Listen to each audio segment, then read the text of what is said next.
But when they have said we have come for that thing, really, the other people, they don't laugh, they're serious.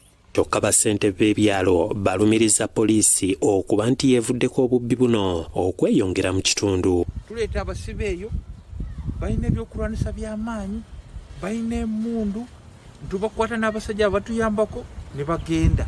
Naffe obulamu bwaffe tugenda buteekawa ffe tukole ki kubanga batuleeta mu bata. Afande Yusufu ne Mwanga nyabawo fayiro yange ne bagibuza. Kubanga bwebanga bagamba budde bwa kafyu gwe kulwaki oyagala obeere wabweru. What are you coordinating?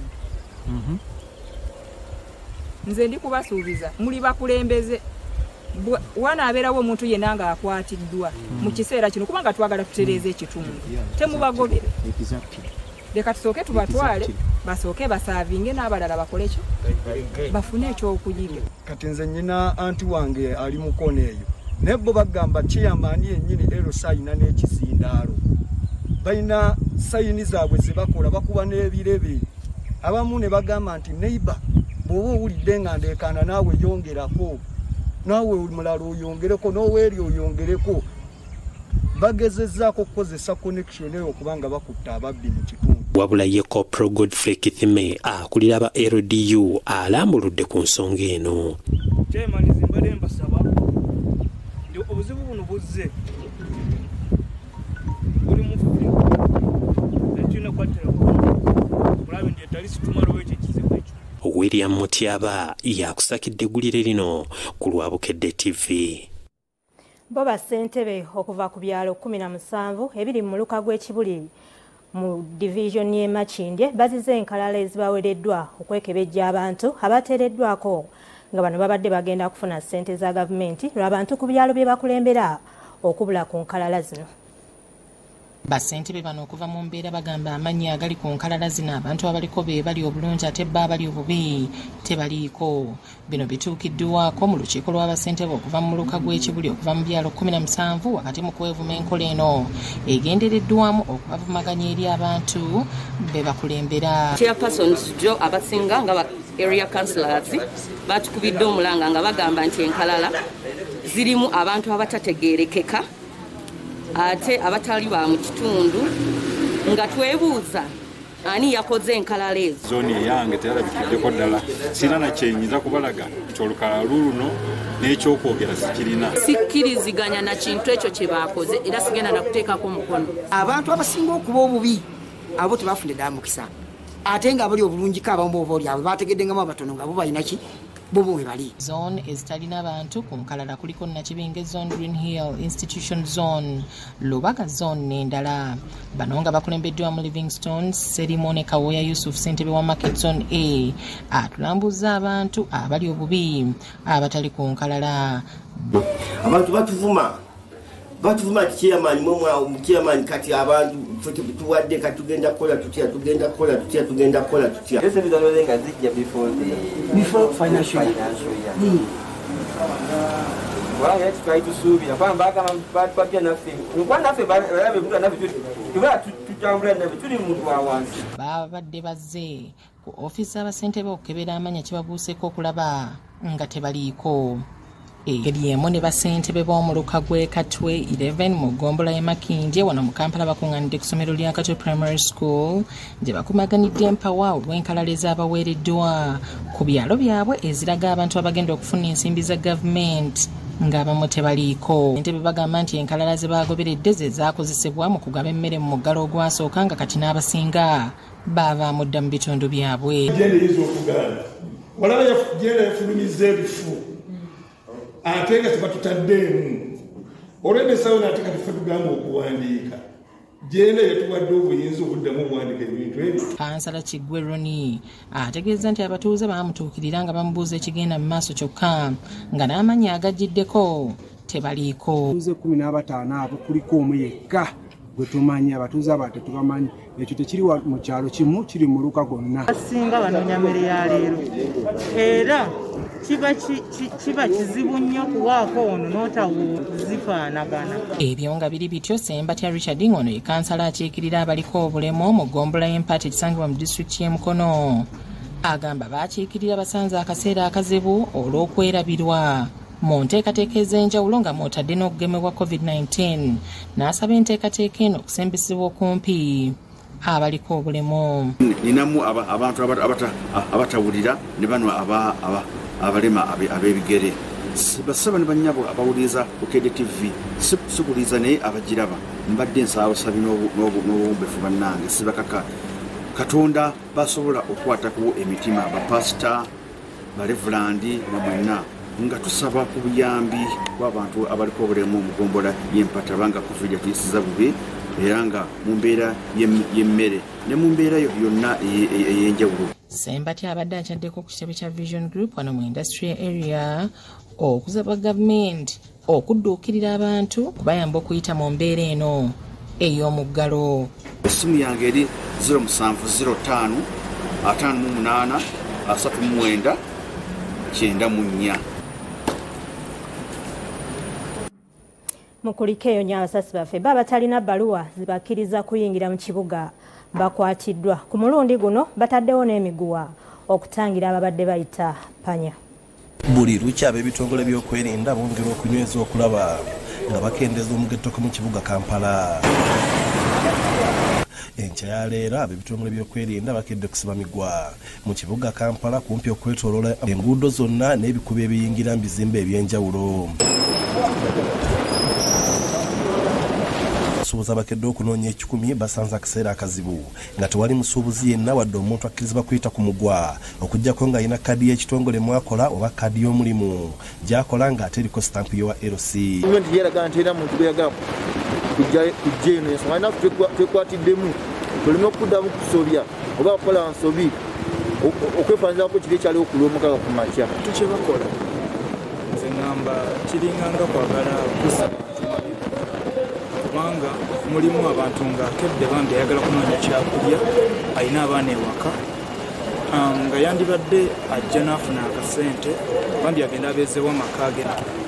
Kimpisiza bubi kubanga oboze mu kibuga kunoonya ssente waka aleseeyo abaana n'otuuka mu kibuga nga buli wamu bataddewo akaguwa waliwo security ne kanso nnyingi tosobola kukola. Bagirayo emiggo nga tebabakkiriza kwetuumaamu okuggyako okubalagira okudda emabega.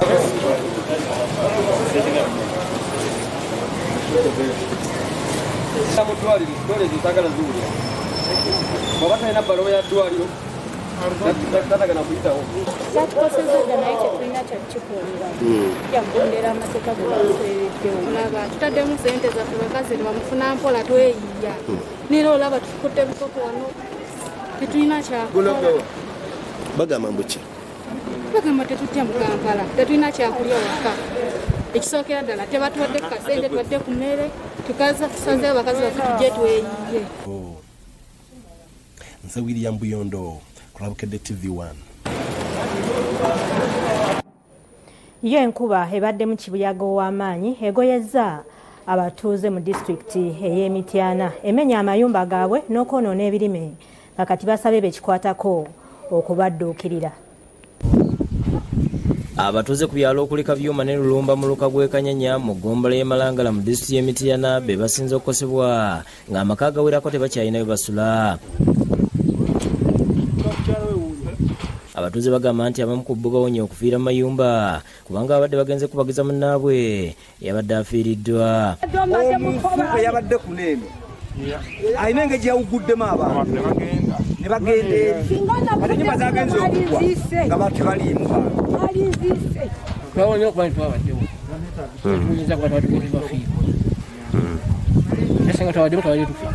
Otunuulira omusiri gw'ennyaanya ogwayonooneddwa gubadde omwana agulinamu essuubi naye nga abakulembeze ku ggombolola y'e Malangala tuzze ne tulambula nze ggombolola chief wamu ne chairperson ne bakansalas bombi aba disitulikiti tubadde nabo okulaba enjege yagudde mu kitundu ky'eyo.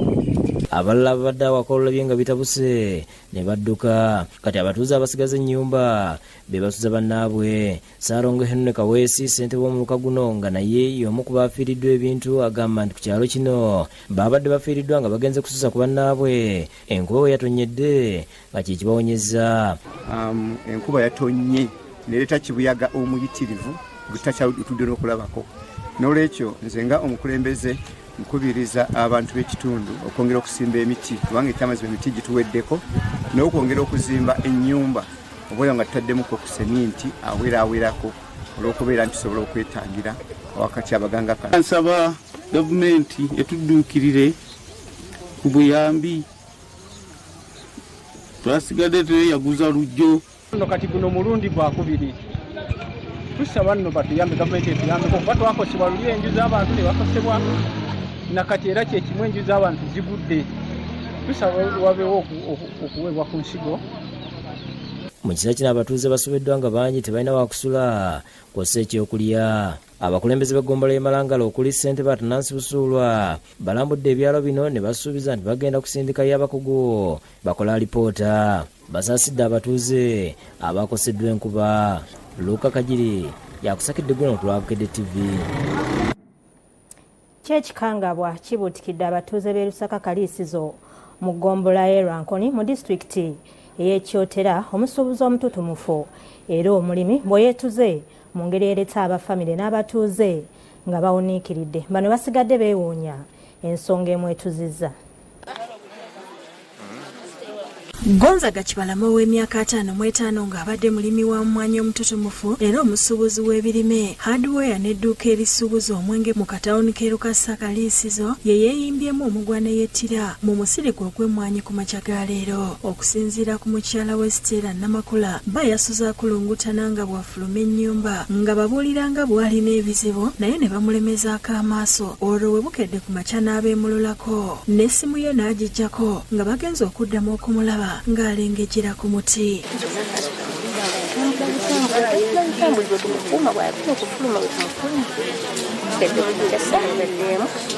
nafunako nga agenda okufulisa nefefumanya nti kabanze kuwuula omwana adde agenda kusenya manyi atasimungaliise ate agikoze nafa tutandikiriza okunoonya tugamako ne famire tentunoonya kusangano Ssentebe w'ekyalo kino Gabriel Kajimo yeewuunyizza ekireetedde Kibalamu okwejjambulamu. Ate era kyeneewuunyisa nti ne mukyala we yenna abakyala lukiiko lwabiri naye ebbanga lyentambudde sirina kizibu kyonna omukyala kye yali andeetedde wange oba wadde famire oba omwana naye mbadde awo ku makya nyinza okuyenga bankubira essimu mwami Kalibbala yeetuze kinneewuunyisizza nnyo era ntiisa y'amaanyi nnyo mu kitundu kyaffe kino era tuli mu kwewuunya kw'amaanyi nnyo. Abatuuze okuva ku byalo eby'enjawulo bakuŋŋaanidde mu maka ga Kibalamu era bangi basigadde bawuniikiridde nga n'abalala bamwogeddeko ng'abadde omuntu w'abantu era ayamba buli amudduukirira n'okubawula kasente.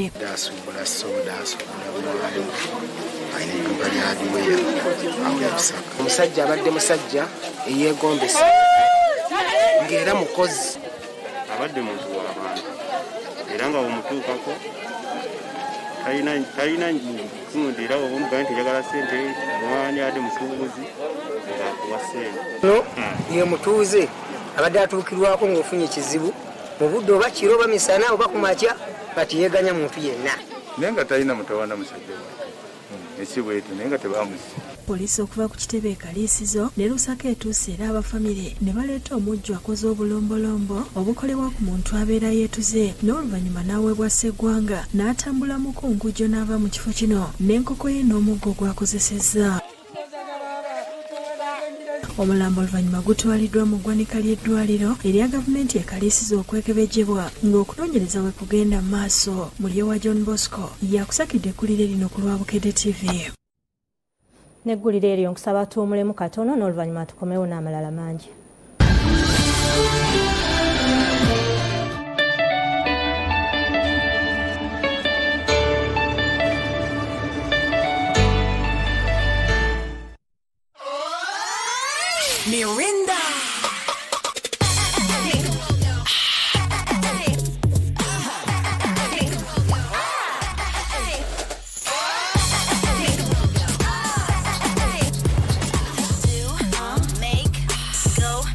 agataliiko mutuntu era nga tukitandise ne bannakibiina kya NUP Kayunga balonza n'abakwatira bendera okuvuganya ku kifo kya ssentebe wa disitulikiti eyo. Kino kidiridde eyali ssentebe Ffeffeka Sserubogo okufa omwezi oguwedde.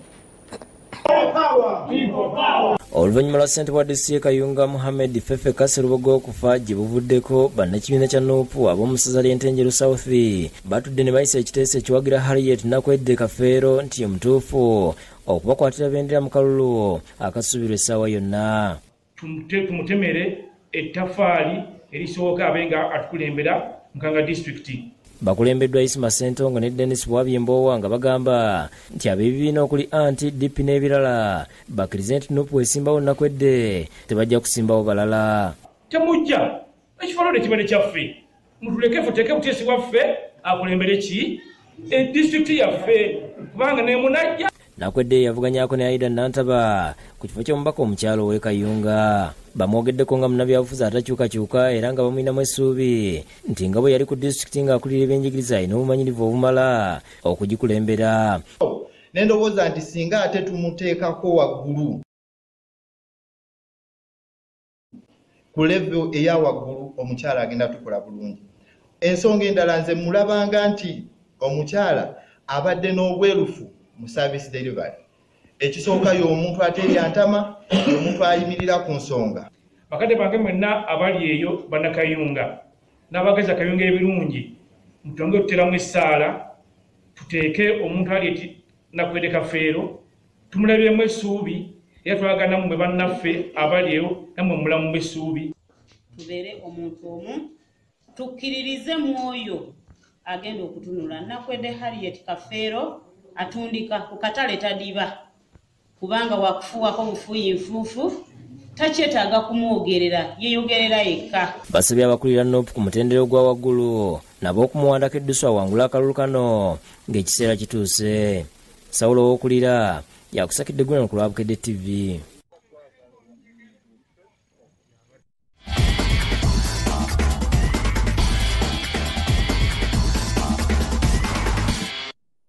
Byamisanya mutuntu Olivia Nakate okutuusa akaago olunaku olwaleero. Semifinal mu mpaka z'ekikubo kya Bulaaya eza Euro 2020 zitandika nkya nga Spain etunka ne Italy. Bungereza yamenya likodi ng'eggwanga lisoose okwesoga semifinal nga terikubiddwa mu ggoolo yonna mu mpaka z'ebyaffe by'ompaka zino.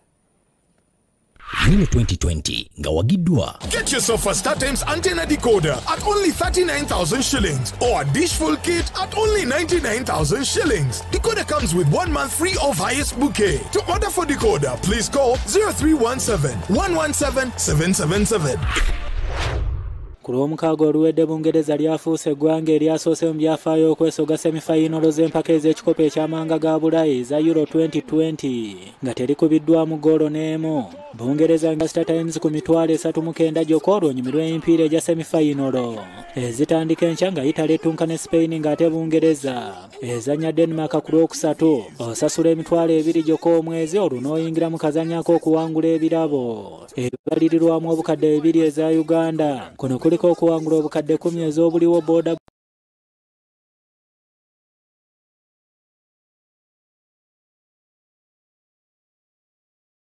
TV amasimu n'ebirala bingi ng'emipiira giri ku channel za StarTimes okuli Wanduwe ya Vision Group, World Football Sports Life, Sports Focus n'endala nnyingi mu nnimi ez'enjawulo.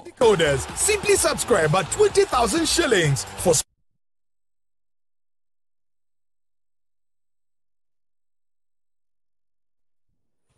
ate ekibiina ekiddukanya omupiira ku lukalu lwa Africa ekya CAF kikiriza kilabu y'omupiira gw'abakazi ogw'ebigere eya Lady Doves okwetaba mu mpaka za kilabu empanguzi ku lukalu lwa Africa ez'omulundi ogusookera ddala oluvannyuma lw'okutuukiriza ebisanyizo. The Caps eyongedde amaanyi mu kuteekereza Sekafa. Katubirabe. Lady Doves FC okutuuka okuyitamu okukiika mu mpaka za kilabu empanguzi ku lukalu lwa Africa ez'omupiira gw'abakazi ogw'ebigere eza CAF Women's Champions League yamala kuwangula liigi ya ggwanga ey'ekibinja ky'ababinywera eyaffa Women's Super League enjeru nga yakuba UCU Lady Cardinals ku final ku ggoolo 2-1.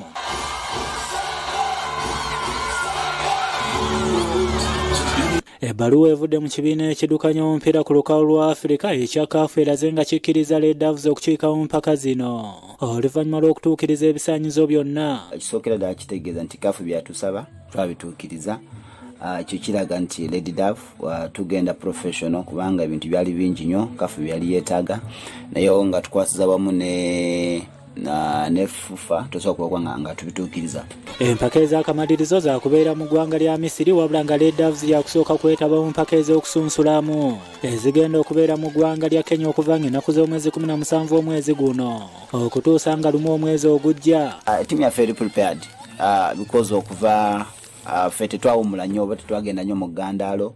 Abaana kuva twatwala ekikopo omwezi ogwokutaano abaana twabawaamu ekisinga zaali bbiri zokka okuwumula then abaana ne tubakomyawo so kati babadde ba training ava match twafunyemu some challenges of course tiimu bwoba training nga tofuna friendly matches kyokuba affectinga nnyo. Omuwanguzi w'empaka eza Sekafa Women's Champions League wakuyita mu butereevu okwambalagana ne bachampioni okuva mu bitundu bya Afirika. Ebirala ebitaano ebikola ekibiina ekya CAF mu ngeri y'emu ttiimu y'eggwanga ey'abali wansi w'emyaka 23 eya The Cobs ekyagenda mu maaso n'okwetegekera empaka za Sekafa ez'abali wansi w'emyaka 23 ezitandika ng'ennaku z'omwezi 17 omwezi guno mu kibuga Bahilda ekya Ethiopia. Essaawa eno Uganda eri mu ggwanga erya Saudi Arabia nga yeegezaamu ne bannyinimu abeetegekera emizannyo gy'Olympics egitandika ng'ennaku z'omwezi 23 omwezi guno gikomekerezebwe ng'ennaku z'omwezi 8.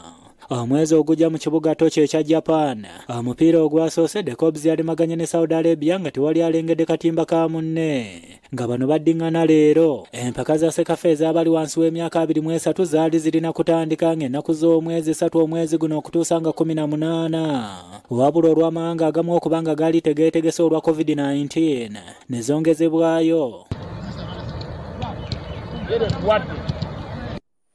Ate okuva ku mpaka z'omuttuka obutono bw'omu kisaawe eza Formula 1 omudaaki Max Verstappen akyala eby'omungereza Lewis Hamilton.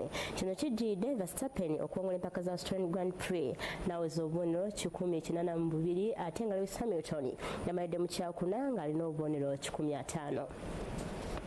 Away we go, it's Verstappen ahead of Norris, Perez ahead of Hamilton, and Perez closes off the threat of Hamilton, and into turn one we go. Look up behind, but Max Verstappen's through safely, as is Norris, Perez, and then comes Bottas and Hamilton, and they're making up places already. Hamilton can place, Perez is trying to fight back, Hamilton and Bottas getting involved as well. On the inside, there goes Lando Norris, Bottas has to pull out before he hits Sergio Perez, and the two Mercedes, well, swapping places there. Oh, he's got the job done on Daniel Ricciardo. Carlos Sainz puts his Ferrari up into 6th place, and that will be very good news indeed for Ferrari and their fight. He conquered. Max Verstappen wins the Austrian Grand Prix, and once again he's crushed the opposition at the Red Bull Ring.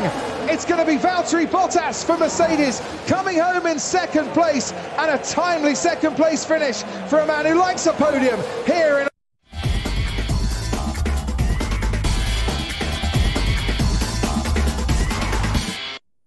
Obadde mulabi mulungi w'amawulire agataliiko mutuntu mangi ge tukyateekateeka mugabuutikidde ku ssaawa 12:00 n'agataliiko nfuufu ku ssaawa 4. Nze Sumaya Nakato, Olivia Nakate ne Mebo Mulungi tubaagaliza ekyemisana ekirungi.